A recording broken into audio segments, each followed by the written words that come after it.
All right, so a few highlights from the medium-term budget policy statement today, or should I say lowlights. The economy only expected to grow by 0.5% this year, nowhere near what's needed to deal with the unemployment crisis that was highlighted by shocking stats just yesterday.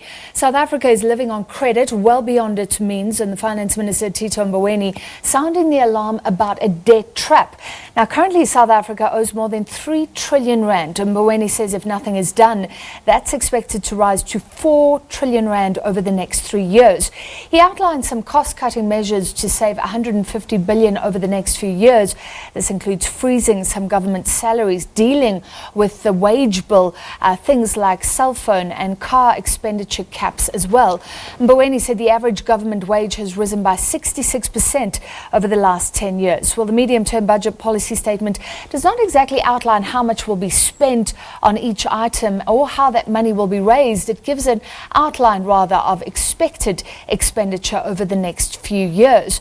Based on the focus to get South Africa's ballooning debt under control, South Africans perhaps can expect more taxes next year.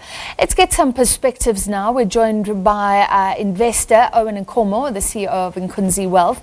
Great to have you with us as usual, Owen, and Isobel Frye, who is the director of the Studies in Poverty and Inequality Institute. Thank you for being with us, Isobel. We may be joined later by a political analyst from Dube, and then we'll add him into this conversation. So, Owen, let me start with you. I mean, the rand down by 3% today, significant. What is the main reason for that? It's direction to the negative budget, I would say. The outlook is not great. It's a shocker. So this is the economic outlook, yes, not it is. The budget it is itself. economic. It's the economic outlook, and obviously there's been a lot of selling in the bond market today. I think it's one of the biggest days of selling we have seen in the bond market. So the currency had to weaken as foreigners and some of the local investors are taking money out of the country. The rand has weakened to 15. The big question is, does the selling continue when we come back to the market tomorrow? And if it does, the rand might weaken even further. I think people are actually sitting in meeting rooms right now debating what the future of our country is in terms of the economy, this slowdown in the GDP and this ballooning debt to GDP number, that I worry that the projection of 70% in 2022 might potentially be undershooting the reality. And I think with that said, I think the picture is just, it's a gloomy picture. So what do you expect tomorrow? Could there be another sell-off? I think there possibly will be some more selling off. And I think it's now going to become a shift that says, how is the ratings agencies going to react to this medium-term budget statement? And I think, as you can see, there's not many levers that the minister has given himself to pull, or the guys in parliament. They don't have any new ideas, in my humble view, in terms of addressing this urgent matter. This fire is burning so fast, and there's a lot of wind coming in the direction of where the fire is. And these guys, I don't think that they've got what it takes to stop this, or the willingness. And I think, as I've said before, if you don't have corporate South Africa, the unions and the government sitting down and saying, let's put our differences aside and treat this as a major crisis, I believe that we're going to be in a very bad spot in the next few years. Isobel, what's your perspective? Because obviously we have these big issues: poverty, inequality, unemployment. But we need the kind of finances to be working with us. Just give me your general reaction. Let's start there. Thank you. I agree with Owen to the extent that this is a critical time, but it has been a critical time for a while. And the problem is that we're not looking at the structural fundamentals. Ratings agencies have had a place in recent history, but my view of that is that it's been used more for political bandstanding than it has necessarily looking at the economy. So basically, when we've spoken to them, their view is that they rate, they don't determine policy, and that needs to be taken into account. So the questions of poverty and inequality are of extremely worrying. We're the most unequal country in the world, and the problem that has in terms of poverty is that poverty affects demand. If people don't have disposable income, there is no demand. You mentioned debt.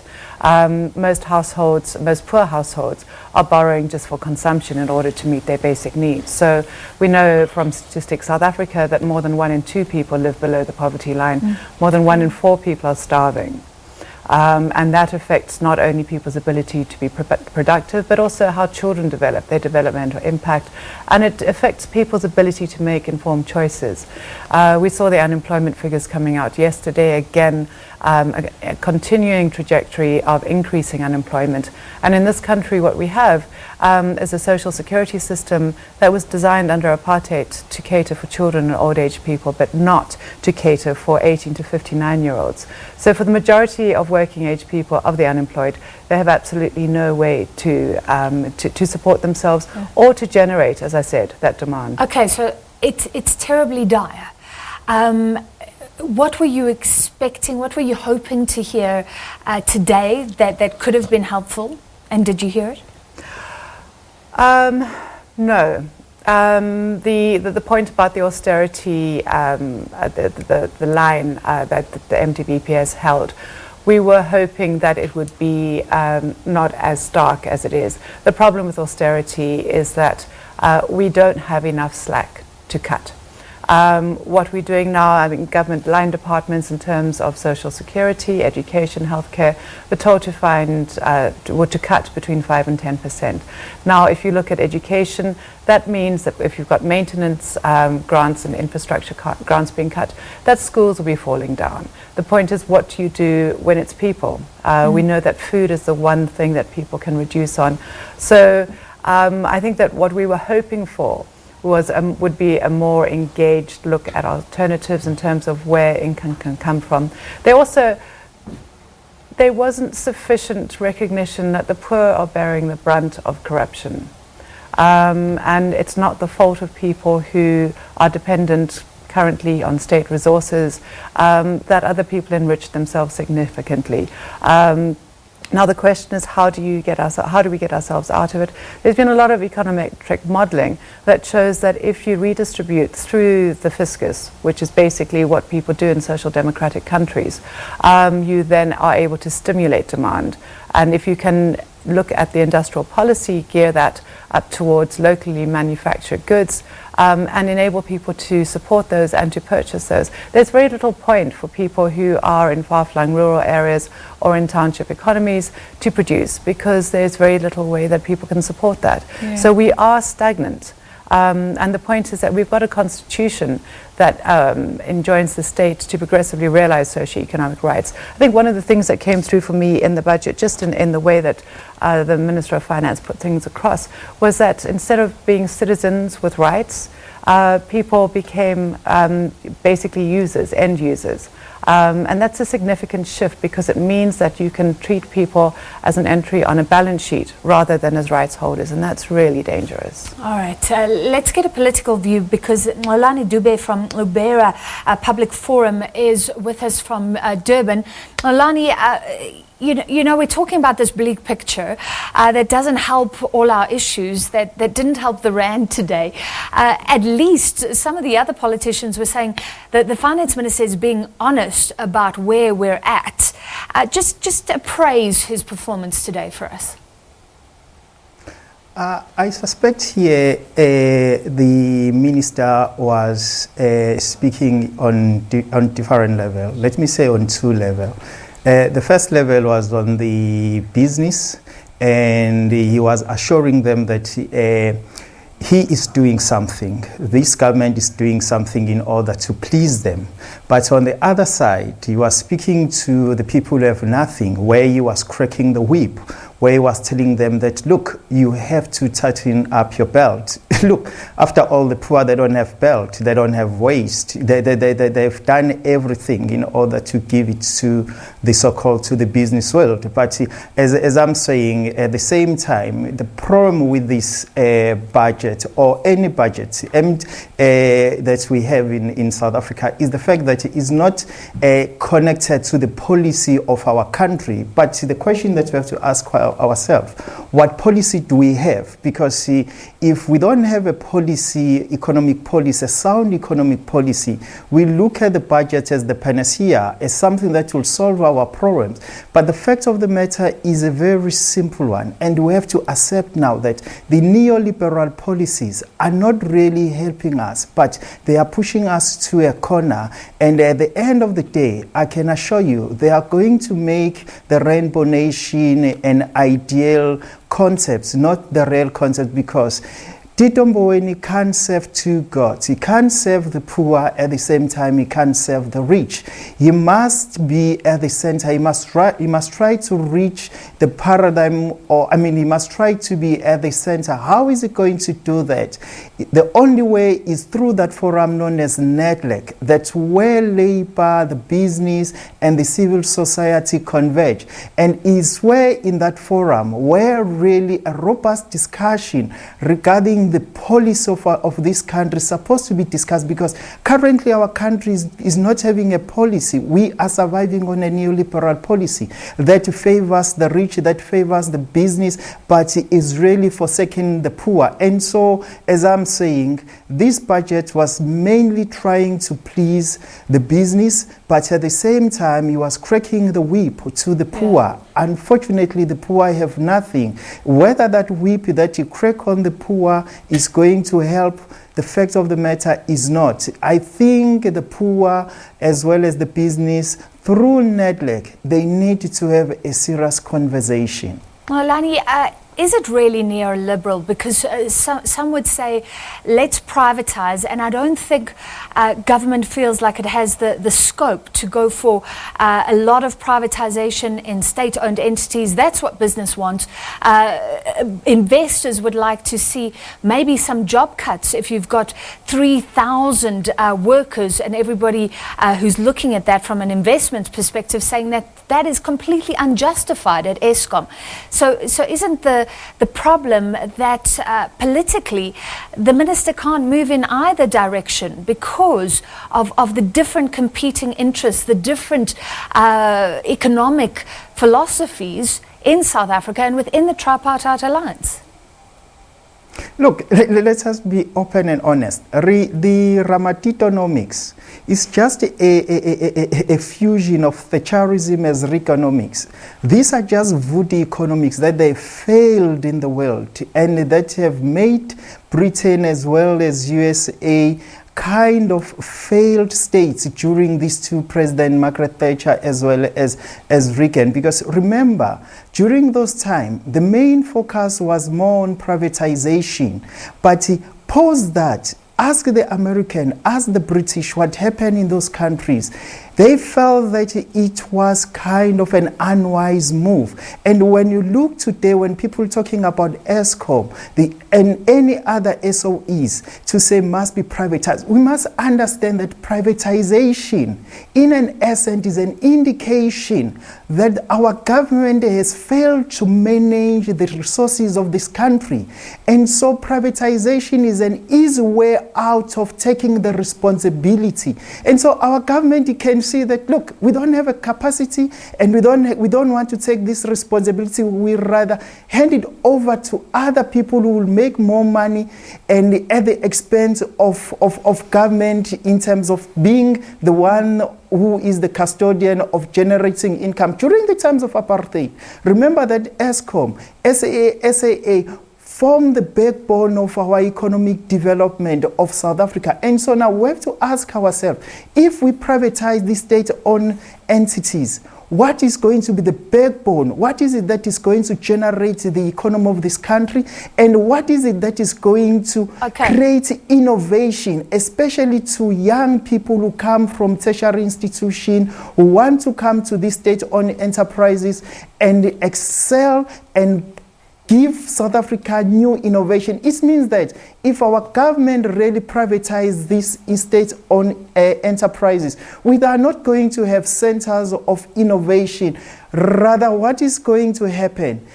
The business people will be running our country at the end of the day, and our government will be will be governing this country at the behest of the business rather than at the behest of the electorate. And so we need us as the electorate. I want to get a different view, because I think you've raised one of the big issues. And Owen, tell me if I'm correct in saying that from an investor perspective, I mean, we heard about SAA and possible equity partners today. You'd actually like a stronger push for privatization, and then tell us why you think that's actually useful. Yeah, I mean, it's there's some interesting points being made there. There's sort of decades of economic theory. You know, can I tell you something? In our business, we are restructuring our business. We are doing things. We are changing things. We are implementing different things. We're not taking forever to make decisions. We come back, we sit around the table, we say we want to do 1, 2, 3, 4, 5, and we implement those things. We don't talk about them over and over again and not implement anything. I promise you, it's going to be February. We're going to get the main budget in the country. We're still going to be saying there's equity, there's talks to equity partners around SAA. And you know what? We're not saying privatize everything. Privatize the government companies that are a burden to the state. SAA.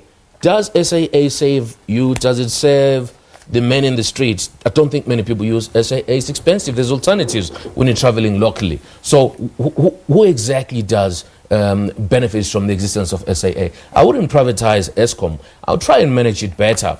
Get rid of corruption, get management to do what they need to do, which the minister has mentioned he would like to see happening at Eskom. But this thing that, where people keep pointing fingers at people in business actually keep the country going. They create the jobs, they create companies, they create the tax base for the government. And I think therein lies the answer. We need a government that's going to create an environment that will allow more businesses to be able to employ people and widen our tax base.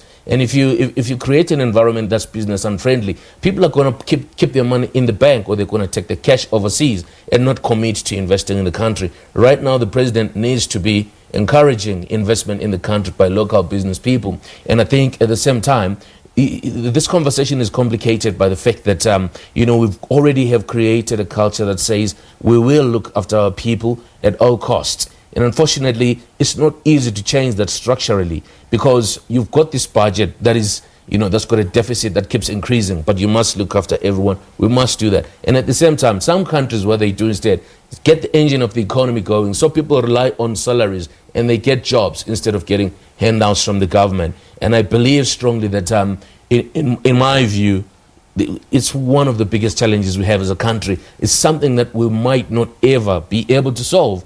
And the only way to create an answer for that is to create an environment that creates jobs. People should get employed. The entrepreneurs in the country should get an opportunity to get access to capital. And we need policies that we can depend on when we're making our decisions. Okay, at the moment, it's very cloudy. But finding the policy for SAA, I mean, it's been going on for years and years and years. Isobel, you wanted to comment. Yes, thank you. I think in February, you might have people talking, and I think in February, you and I will still be arguing. Yeah. But that's why a debate is a very good thing to have.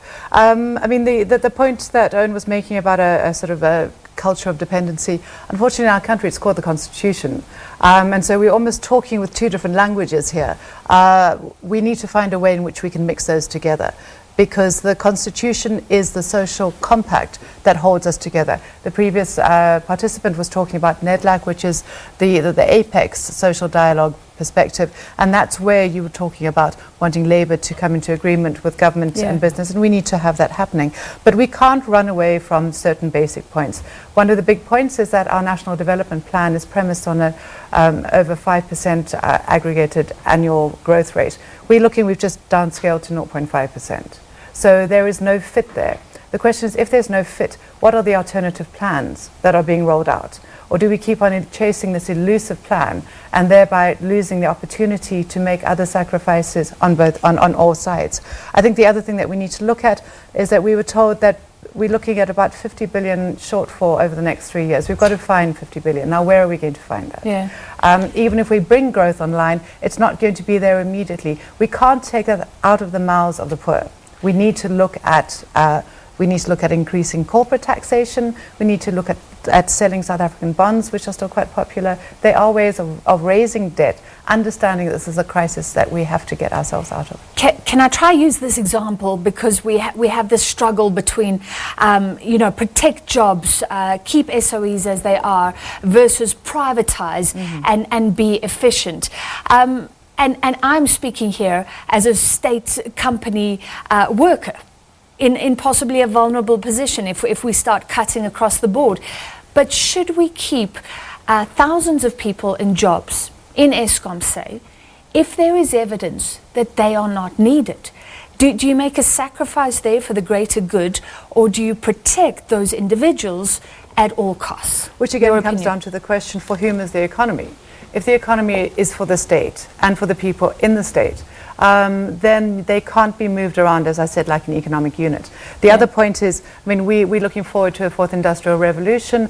A lot of the kind of fear around that is the impact it's going to have on the traditional jobs that we have in agriculture and mining, for instance. So increasing unemployment is going to be there. So the point is then, what is the role of the state in acting to distribute income? Because people need income. You can't have people flourishing in South Africa is the most unequal country in the world. That is not sustainable. So if people are going to continue to be unemployed, how do we distribute income to them?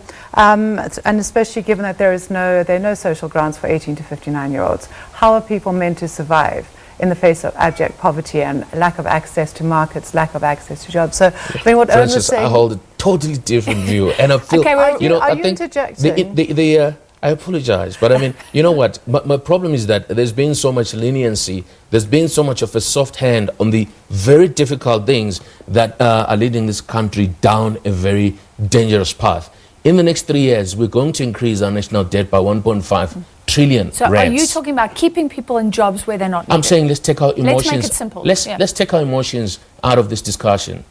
Let us be realistic. You cannot continue to fund through debt, sustaining state-owned enterprises just to protect jobs. It's inefficient. You need efficiencies in the economy, and an efficient economy that has an environment that creates jobs is going to protect the men in the street down the line when those jobs get created. Otherwise, you collapse the whole system. But then you have to have a safety net for them in the interim. All right, so we have this economic debate that could go on for years, and this shows how difficult it is to come up with policies, with solutions, and where South Africa is at. Thank you for your participation. We have to leave it there. We've run out of time. That was Owen and Nkomo from Inkunzi Wealth, political analyst Xolani, Dube, and Isobel Frye, director of the Studies in Poverty and Inequality Institute.